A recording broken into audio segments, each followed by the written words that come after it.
Bienvenidos a un nuevo vídeo de consultoriajava.com. En este vídeo vamos a ver cómo evitar la excepción por puntero nulo, es decir, Null Pointer Exception. Esta es una de las excepciones que más se presentan en las aplicaciones Java. ¿Por qué se produce la excepción Null Pointer Exception?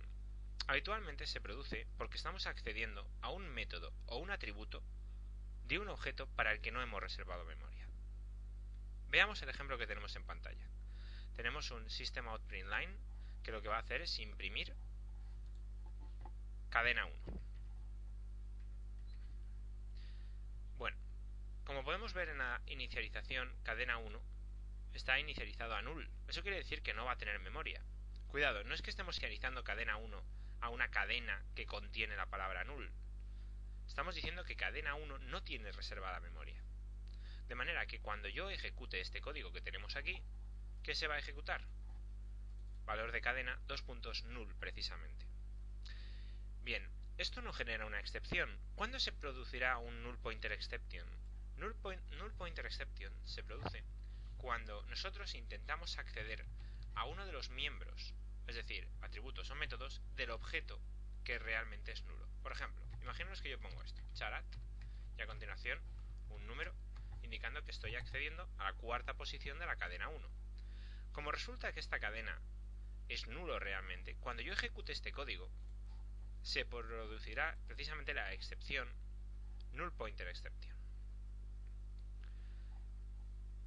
¿Cómo podemos evitar esto? Obviamente la forma más sencilla, la más intuitiva, es reservar memoria para la cadena. Decimos cadena 1 es igual a new string hola, por ejemplo.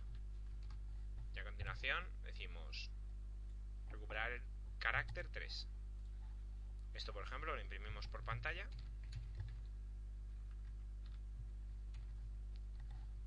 Y ejecutamos. ¿Qué nos va a aparecer? Primero nos aparece el mensaje de valor de cadena, que es null. ¿Por qué? Porque todavía hemos reservado memoria para nuestra cadena. Y a continuación hacemos lo mismo que hacíamos al principio, pero esta vez lo hacemos después de inicializar el objeto en cuestión.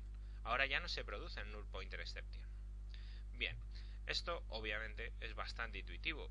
El problema viene cuando en una aplicación nosotros llamamos a un método que nos devuelve un objeto.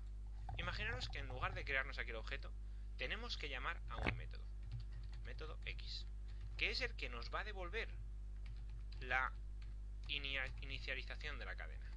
Este método X, yo vengo por aquí, me lo creo, digo public, tipo de retorno, a continuación el nombre del método y por último el código. Y vamos a decir que directamente me retorna un nuevo objeto de tipo cadena que sea hola.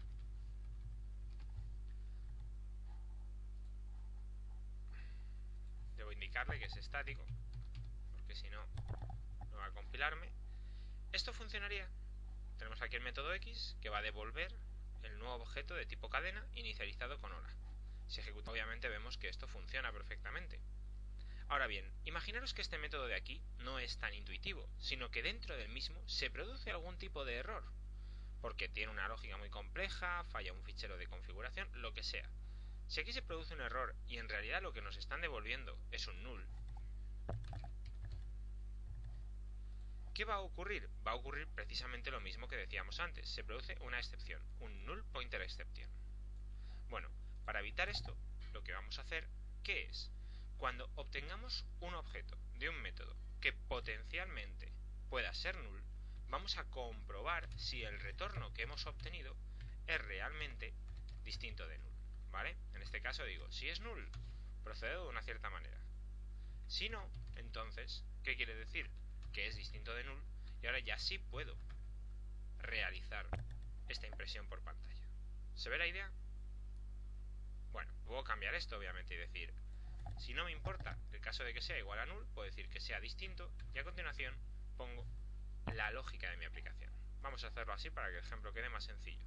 A continuación, ¿qué ocurriría en este caso? Como método X devuelve null, cuando yo vaya a ejecutar esto, no va a cumplirse la condición del if. Ejecuto, entonces se imprime valor de cadena null, que es lo que tenemos aquí arriba, pero no se imprime esto de aquí y por lo tanto no se produce la excepción. ¿Se ve la intención de este pequeño ejemplo? Bueno, Pues hasta aquí un sencillo ejemplo de cómo evitar null pointer exception. Esta excepción se puede presentar en situaciones un poco más complejas, pero eso lo cubriremos en otros vídeos que estamos preparando. Muchas gracias.